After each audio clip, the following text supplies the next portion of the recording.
When you become a doctor, you take an oath to do no harm. But this morning, there is a physician in Michigan accused of misdiagnosing and mistreating cancer patients and keeping others on allegedly unnecessary chemo. Prosecutors say this was all a scheme to make tens of millions of dollars, and ABC's Lindsay Janis is on the story. Lindsay, good morning.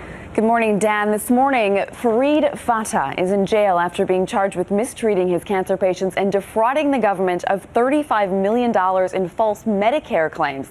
A second judge will now decide whether to grant prosecutors' request to deny him bail.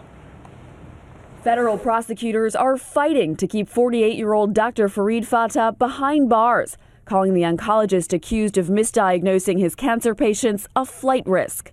Tuesday, federal agents arrested Fatah, raiding his multiple offices in the Detroit area and seizing medical records. In court documents, a U.S. attorney alleges Fatah gave unnecessary chemotherapy to patients in remission and fabricated diagnoses in order to bilk millions from Medicare.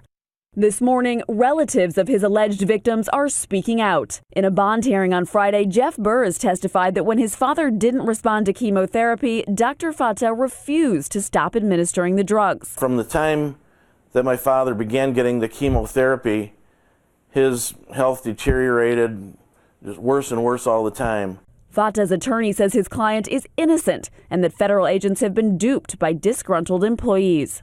The government has not retained an expert to give an opinion that there was a mistreatment or misdiagnosis or unnecessary tests given to any patient. But other healthcare workers suspected something was wrong as far back as 2010. I don't know, how he's gotten away with it for this long. Cancer nurse Angela Swantek tells ABC News she first complained to investigators 3 years ago after spending just 2 hours at one of Fatah's clinics. I was disgusted. I got in the car. I was still sitting in the parking lot, and I was truly almost in tears just because of what I saw and how patients were getting their chemotherapy.